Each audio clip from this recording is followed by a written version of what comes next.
Ladies and gentlemen, welcome back after a long absence with the mystery vlog number 8. We're back. Oros. Yes, we are. Our journey through Oros continues. So if you're just watching this, good news. For the first time, good news. There's 7 other videos that you can go back and watch that are all about this. Basically what this show is it's us doing a walkthrough of Omega Ruby and Alpha Sapphire for the first portion and kind of like slowly reviewing it as we go. Then we take a break, then we talk about some sort of mystery central to the series that's brought up as we play through the game. And then at the very end, we take a Q&A, like fan questions from the comment section below. So that's really awesome. These questions are going to be a couple months old, but I hope that you'll bear with us. Yeah, so let's, how are you? Me? Yeah. I'm great. You ready to do this again? I'm great. You're great. I'm not ready, apparently. All right, let's jump right in, right? Yeah. So last time we beat Flannery. That's the 4th gym badge. Right. So now we got to get gym badge 5. But now you're back on Route 111, which is the route that has the desert in it. Okay. Because now you have the Go goggles, so you can go anywhere you want in the desert. You can get the Laleep or the Anorith fossil. Which one did you choose? Anorith. Anorith? Have you always been an Anorith fan? I'm a big fan of Anorith. Why? I don't know. I just think that he is, that Armaldo especially is just so funny and cute looking. Over Laleep, he looks like, you know what he looks like is like Godzilla enemy. Like he looks like a dude but he's got really like cartoony eyes on his little like zoops. So he just looks like he's like. Yeah, I like his. He kind of reminds me of Ampharos. I think I like the little the bipedal ones that are just like. I like I like Anorith well enough, but Laleep and Cradley are. They're pretty awesome. They're too cool. They are very I cool. can't not get them, so I did that, and it's weird because the other one like falls in a weird sand hole, which is a total like BS like excuse. But you can also get the Sandstorm GM here, obviously, because it's so sandy. Trapping. And there's a bug catcher who gives you the safety goggles here also. And that's great because that's like, you know what safety goggles are? Yeah. They're like a battle item that keep you from getting hurt by weather and from like spores awesome. and stuff. Really a good item, actually. Super underused. But now that you have everything you need, there's a this is the first like really big kind of like part that I didn't really like about the game, which is you have to go all the way back to Petalburg City. Right. And it's just a lot of backtracking. And the idea is that there's a bunch of side quests to do. But if you're trying to like go through the game, that's like kind of weird, right? Like to just like, all right, figure out how to get back here. Yeah, and they do this a couple times in this game, and this is one of my main issues with this game. Gen Hoenn. It's just like the big open times where it's just like go wherever. Which I guess some people really, really like that, and that's fine. But I'm just really not a fan because I just wish they provided you with like a little bit more like guidance overall. Like this would be good if there was like a quest system built in, like Majora's Mask or something, or like Skyrim or The Witcher or like something like that, where it's like, you know. Yeah, and we don't have Fly yet, right? No, you do have Fly, but still, like. It's just like pop. Yeah, it gets even worse though in like one of the next sections right after Winona's gym. Yeah. So I don't know. Basically, it's like it kind of drags. It's not like you just kind of have to like assume that you need to go to Petalburg. Because somebody's like, go now, it's time to go to your father. But it's just like most of the time in the game when you go somewhere, it's because there's like a story reason. Right. And this time there's not, and it's weird. And I guess this is like face off with your dad, right? Yes. Right. So you finally do get to Petalburg, and Norman, who's the gym leader there, is your dad. And it's a normal. He's always been your dad. Yeah. It's not a surprise. Yeah, he's a normal. You see him earlier. He's like, come back when you're better. He's the normal type gym leader, and he has this cool like diamond dojo. So all the rooms of the gym are like small, but they're arranged in like a 1, 2, 3, 4, 3, 2, 1 like kind of diamond. And the idea is that you sort of like it says what you're gonna get when you go through, and you can kind of like choose your path. But of course, since I'm a Pokemon master, I did all of them. Me too. I mean, it's good experience. It's worth it. Dude, it's the normal type gym. It's super easy to beat these dudes. All you need is a fighting move. None of them are like super fast because the big normal type Pokemon in this gen is like a big fat monkey. So Norman's really easy. He has 2 Slackings and a Vigoroth for some reason. When you beat him though, he's like crushed. He's like super like pensive about it, but we're gonna talk about that in a minute. So for now, let's just say... We're gonna talk about how your dad in the game... Yes, we're gonna talk about that in a minute. But you get the balance badge from him, It makes all level 60 Pokemon, up to level 60, even if they're traded, they obey you. Mm-hmm. You can use Surf in the overworld now, and you get TM67, which is Retaliate, which if you don't know what that is, it's kind of a cool idea. Basically, you if you use it the next turn after one of your allies is knocked out, it does like double damage. Gotcha. Cool. It's like Return, but like a little bit more risk-reward, hefty, based on the strat of like switching something in after somebody gets hurt. Yep. Yeah. Nice. Speaking of which, Wally's dad shows up right after, and he gives you Surf. So now you can use Surf. And the dad's like, bro out. Yeah, that's funny. They're just like, that is a nice they're like, little part. Damn, dude. Your kid's getting better than you. It sucks. But again, we'll talk about that a little bit more. Yeah, we'll talk a little bit more about that in a second.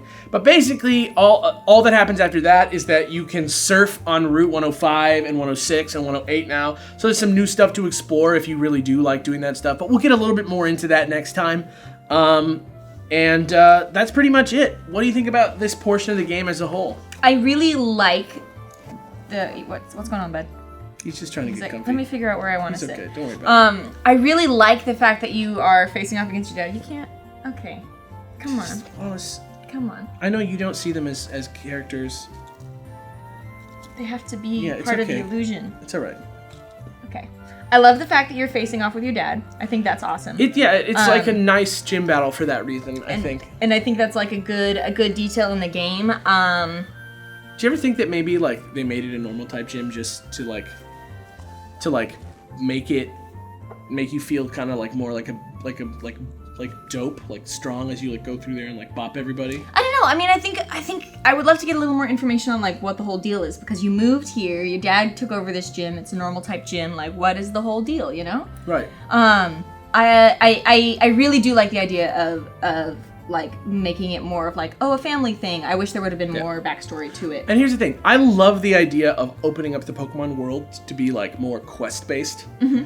But I think that if you're gonna do that, and I think that Oros had a little bit of this built into it, and I mean also regular Ruby's Sapphire. Mm-hmm. But like, I think that they did it in a way that doesn't really make sense. Like, if you're gonna leave a big open world to explore and all kinds of things to do, there should just be some way to track it. And I think that if the next Pokemon game makes a change to the formula, I would love for it to be like a side quest tracker. I would love for there to be like much more legit side quests? Much more like ability. Like, I love like getting the crowns, the little silver and gold crowns, bronze crowns, to show you how you like have completed an area on the bottom screen. I love like stuff that tracks your progression, and I think that the more stuff like that there is in the game, the better, the bigger the game gets. Does that make sense? Yeah. Great. Yeah, and I've always wanted to like have a system in place where you could like maybe do the gyms in whatever order you wanted. Well, but that would be, I mean, I know that would be a big fundamental change. I'm not game, I'm not super worried about that, but I'm just saying, like, if the idea that they're trying to present to us is like, go explore, there should be some like way to like manage that so that you're not just like, I don't know. A cave. Yeah, I understand that. Yeah. But anyway, that's it for the walkthrough portion of this week's video. So we'll be back after the break with a little mystery for y'all. Mystery for y'all. I don't know what I'm doing.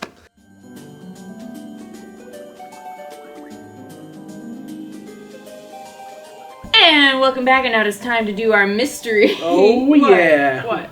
I don't know how to open this section of the show. You were just like, take us back. And I was like, I don't know. We used to do it. It's okay. It's been months. Yeah, I'm here. It's like been like 6 months for real. The dog disappeared. It's been over 6 months. Okay, so this week's mystery is, what is the deal with dads in Pokemon? Right? Dads. Nobody has one except for Orlando. Brendan and May. But is his name Orlando or Brendan? No, that was a placeholder name. Was Orlando. What is that? What do you mean? It was a placeholder name. It wasn't. I mean, it's Brendan and May. Okay, that's who they are. So Brendan and May, your own characters. Sure. They changed the names of the characters in Heart Gold and Soul Silver, so I figured maybe they would change them here too. No. Okay. Even here, the relationship is kind of strained. It seems like the mom is like kind of like trying to keep it cool about the fact that the dad is like never there, and the dad is like really overbearing, and he like really feels a lot of shame when his son beats him. That's like a real a very real like observation that it's very like, I don't know, it's very like purposefully like strained, the relationship, which is very interesting to me. It's like, kind of like it's literally like everyone with a dad in the game has some sort of issue with the dad. Yeah. What is that about? I don't know. That's because really your mom like says like multiple times like, oh, if only your father was here. Like, yeah, it's definitely like meant to be a part of the game. Yeah. I don't understand. I don't understand like what the message is supposed to be. But it's weird. Like he's never around. Like later in the game, I think he like yells at your mom a little bit, even like during the Delta episode stuff. Are we gonna talk about anything like that happens in the Delta episode? Not plot based. Okay. But like just there's like a little cutscene at the end of the game. That's like between the mom and the dad. Yeah, and it's like, oh, I got you something, and she's like, oh, how fun, and he's like, oh, oops, I have to go back to the gym, sorry, and then she's like, oh, okay, well, okay, and it's like really sad. It's a really sad thing, and I don't know if I mean, I'm sure it has to have been intentional. Well, but I don't know if there's like a message behind that or not. Yeah. So for me, I think maybe what it boils down to is sort of like patriarchy in Japanese culture, maybe. A little bit. I don't know. I don't know anything about it. I'm admittedly, I'm naive to the subtleties of Japanese culture, but I feel like, unlike certain countries, it's really the father who's sort of like gets the final word in the traditional house. And I feel like with all these Japanese businesses being like father. Kind of like run by a father figure, that maybe there's just something there about like that's just kind of like a fact of life over there. Maybe not for every single person who has a dad in Japan, but maybe just like the traditional sort of vibe is that the dad is like probably not going to be home because he's working. He probably is like is really big shoes for you to fill, and like. The ultimate like end of your life as a father is when your children like outgrow take you. over for you. Yeah. Which the thing that I think is really interesting, and the thing that maybe is only because of this remake and how much like better it looks in terms of the world and everything, is that like there's not really the specific moment I want to talk about is when you the moment that you beat your dad in the gym battle, and maybe, I mean, I don't remember him getting so, like, reacting the way he did in the first game, but I think that's because you didn't really get to see any of those facial expressions that the characters now have. And so, I always remember it being kind of like... Yeah, I mean, I remember him being like, but, like, in the first time that I played through Sapphire, I remember distinctly, being my dad, the thing that I got from him was that, like, it was like, wow, you beat me. Well, good job, kid. But like in this game, Alpha Sapphire, like, he's like. Yeah, and then even after you're gone, he's like, damn. He is salty about it, and then and I never had that. But maybe we're supposed to view it as like a triumphant moment for you. Maybe like. I just felt bad. I felt bad. But maybe that's us thinking about this in terms of like Western culture, and maybe like in terms of like Japanese culture, beating your dad and like kind of like putting him in his place a little bit is supposed to be satisfying. I don't know. I didn't feel satisfied because I felt bad for him, because I felt like I really felt like what he felt at that moment was like, damn, my daughter's grown up. She's not my little girl anymore. And I felt like, oh, I'm so sorry, Dad. Yeah. Like I felt really bad about that, and so I don't know if that's just my takeaway or if that's. I bet you even a large part of it is just the fact that like our genders are different. Yeah. And like our relationship with our fathers is different.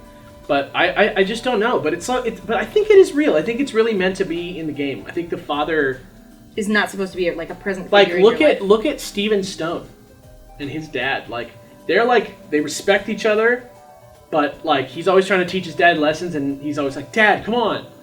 Like, but then when you want a character that's not like that, you make them have another relationship. Like Oak and Gary, or Oak and Blue, like they're not father and son, so he can be like a goofy old man, and Oak can, and Blue can kind of like not trash talk him, but just kind of like. Right, like roast him a little bit. Yeah, roast him a little bit. And yeah. so, but I think that has to do with the fact that they're not father and son. Mm-hmm. So I don't know. It's very interesting. Is there anything else you want to add to this? I mean, not particularly. I mean, we're not out to say that, like, you know, Ruby and Sapphire dad is like bad dad. Norman's not like. He doesn't seem like he's like an abusive father, or he's like stepping out on his wife or something like that. It just is it's just a very like conscious and very interesting character choice for like one of the only. Or what about Drayden and Iris? Mm-hmm. Are they father and daughter? No, he treats her like a daughter, but they're not. So not so that's a healthier. It seems healthier. Maybe he's her grandfather. I don't think so though. I think that she's his. And then what about Alder and Benga? I think he's his uncle. His nephew or something. I don't know. Well, leave your thoughts on dads in Pokemon and maybe whether or not it has to do anything with Japanese culture. Because admittedly, I'm not trying to be dismissive of Japanese culture or to pigeonhole it. I'm just making observations based on what I've seen of the culture and what I've read into movies I've seen and books that I've read. I've read a few books by Japanese authors that are just like novels, and so you can kind of just get a sense for like the perspective, the differences in culture between the two societies. Mm-hmm. And I think that the patriarchy is very like actually has to do with dads, not just like men. I mean, definitely men everywhere on Earth, but like. Which, is hopefully... Like, your father specifically has a very specific... In Japan, it feels like your dad is really important. It's like a really important thing, and I don't think I'm totally wrong about that. But let me know what you think in the comments below. And after the break, we'll be back with a quick Q&A.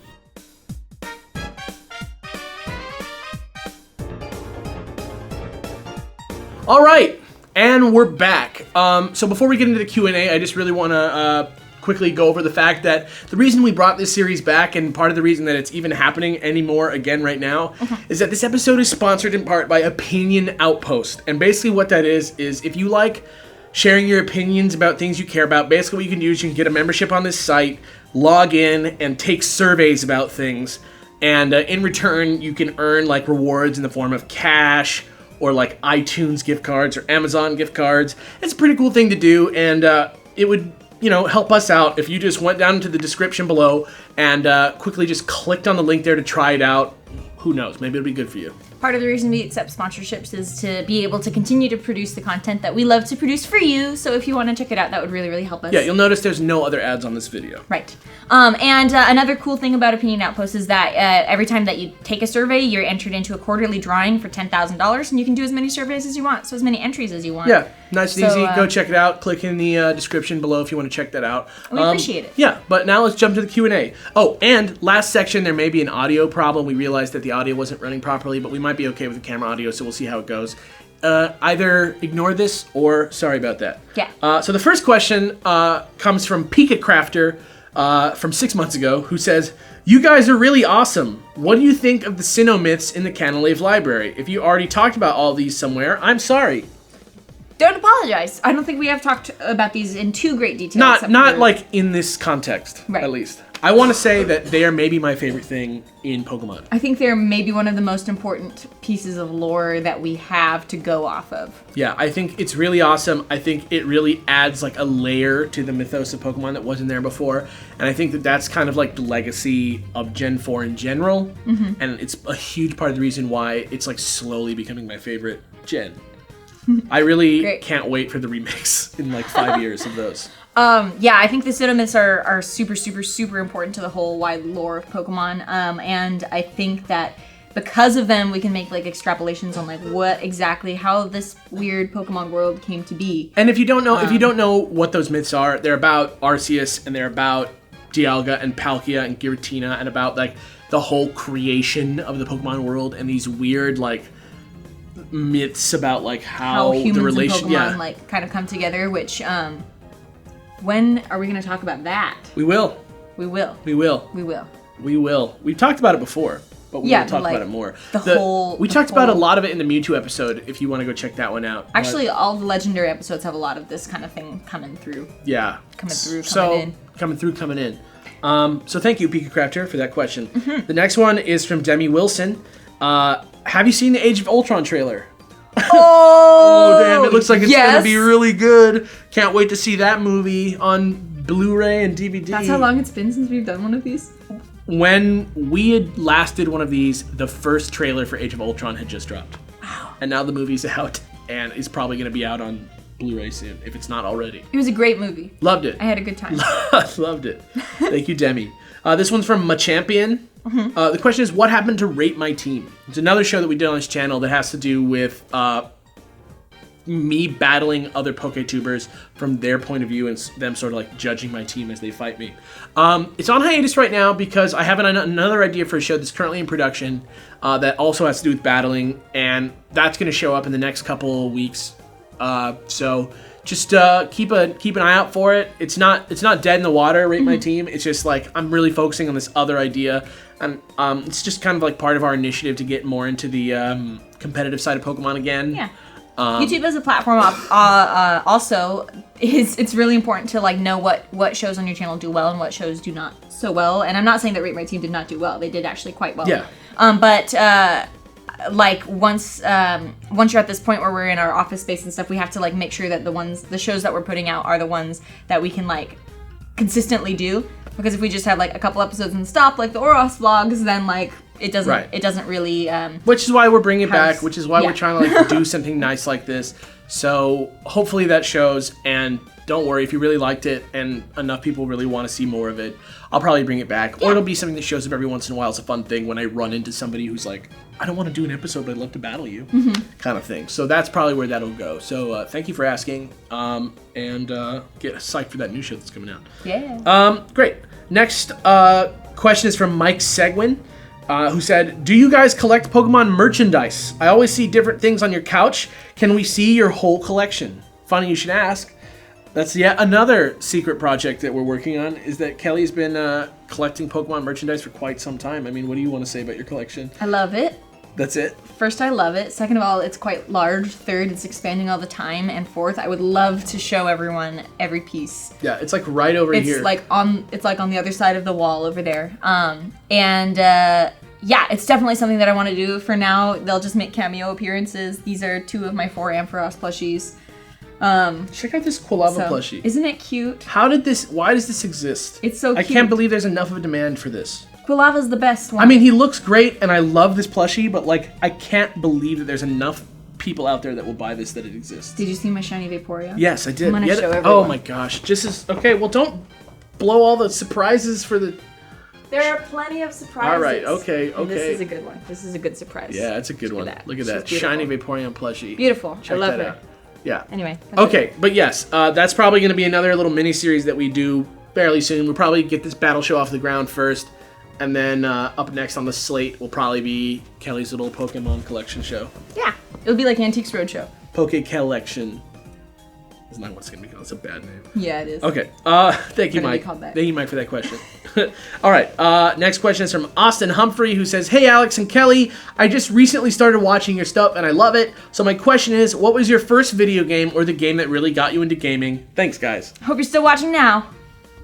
Yeah, man. From a few Hope months it's been ago. a wonderful 5 months of hanging out with us vicariously through the internet. First game. First video game.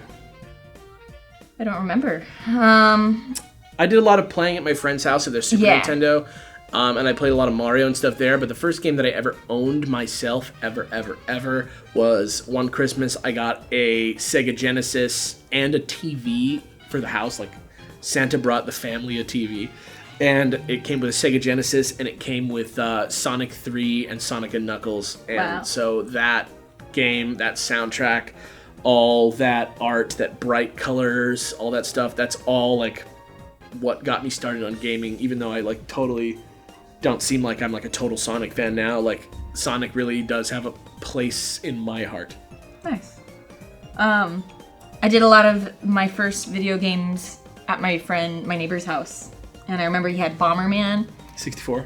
I think it might have been on the SNES. Okay.